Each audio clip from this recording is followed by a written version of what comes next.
Bonjour à tous et bienvenue dans cette vidéo de débriefing. Alors, il n'y en a pas eu lundi 16, donc je vais faire lundi 16 et mardi 17 mars 2020. Système Full King, Dow Jones, sans tick toujours. Alors lundi en fait c'était une journée un peu particulière parce que donc l'indice Dow Jones n'a coté qu'à partir de très tard. Hop, d'ailleurs c'est par là. Donc voilà, bon, il a coté à partir aux alentours de 12h30, voire même presque 15h. Mais donc il n'y a rien eu de particulier puisque tout ça c'est dans la bande grisée. Celui-ci est en zone de range long terme et il est dans la zone basse de l'enveloppe, donc n'était pas à prendre. Ici on a une première alerte divergence qui est validée ici. Vous voyez, on monte, on descend, on remonte, on descend, on remonte, on descend, on remonte. Dans ce type de mouvement, si il faut pas s'attarder. Pourquoi? Parce que vous voyez, on est rentré dans une zone de range court terme, que les prix ont quand même tendance à baisser. Ici, vous voyez la ligne de tendance long terme, et donc on consolide généralement pour pouvoir ensuite casser la zone de range court terme à la baisse.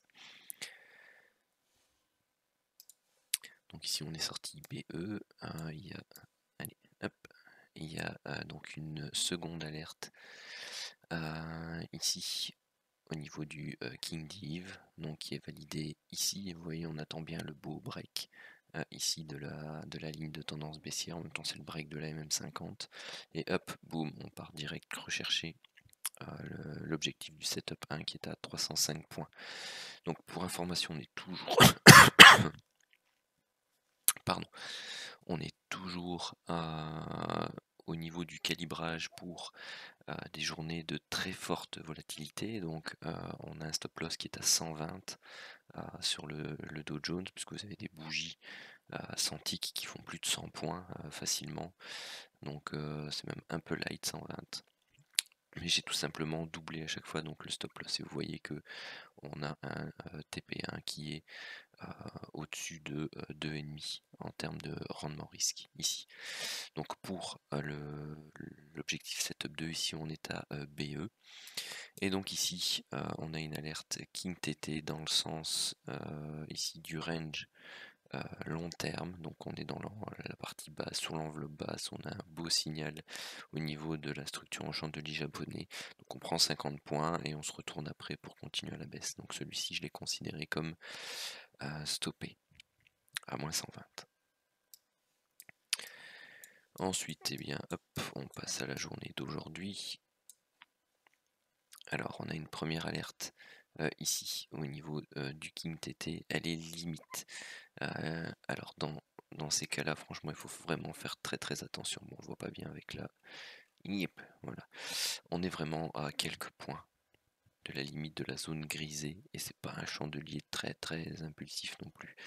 Donc si vous la prenez, faites attention. Ici vous baissez, vous remontez, vous baissez, vous faites des doji d'hésitation. Clairement, c'est une structure correctrice de latéralisation court terme. Il ne faut pas hésiter à sortir à BE de ce genre de position quand elles font du yo-yo comme ça autour de votre point d'entrée.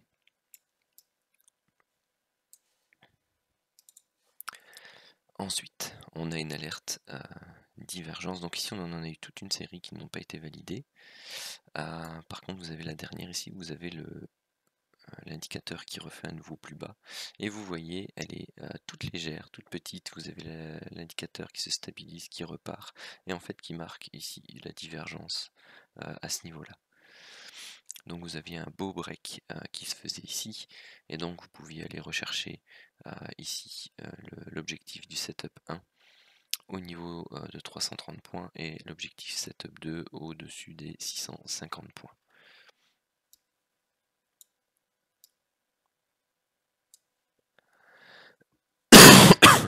Pardon. Désolé, ça a dû vous faire mal aux oreilles. Ici, setup de divergence validé. Ici, setup 1, 305 points de mémoire. Setup 2, bah ici on vient sortir au break au fait de la ligne de tendance du canal.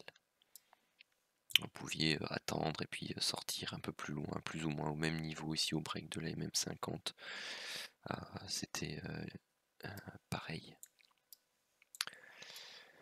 Ensuite, de nouveau une série d'alertes divergence. Vous aviez ici la validation là qui était légère. Hop, vous pouviez le prendre ici. Pourquoi ici? Parce que vous breakiez non seulement clairement la ligne de tendance baissière court terme, mais aussi la ligne de tendance baissière un peu plus long terme. Et donc vous pouviez aller rechercher ici 345 points pour l'objectif setup 1 et 670 points pour l'objectif setup 2. Ensuite, des alertes divergence ici qui ne sont pas validées, parce que vous êtes ligne de tendance qui passe là, et puis à chaque fois les modifier avec les mèches qui ne break jamais. Ensuite ici, on break un petit peu, donc on attend la suivante décale fortement, donc vous pouviez rentrer ici. Objectif setup 1, 325 points, et objectif setup 2, ici, tout en bas, 650 points. Ensuite, ici, vous aviez plus de 15 chandeliers entre la fin du setup de divergence baissier et la validation ici du setup de divergence haussière. Et donc ici, vous aviez, c'était 90 points pour un stop de 120, je rappelle, donc là on était inférieur à 1, mais l'objectif setup 2 lui était à 430 points. Et ensuite, la dernière de la journée, donc là, elles vous ont vraiment tous les points hauts, tous les points bas quasi vous ont été donnés par les setups du King Div. C'était une journée, franchement, très, je vais pas dire facile, mais en tout cas, elle était claire. Il y avait moyen de faire des points si on avait le courage de se protéger au-dessus de 120 points. Même, régulièrement, ça partait tout de suite.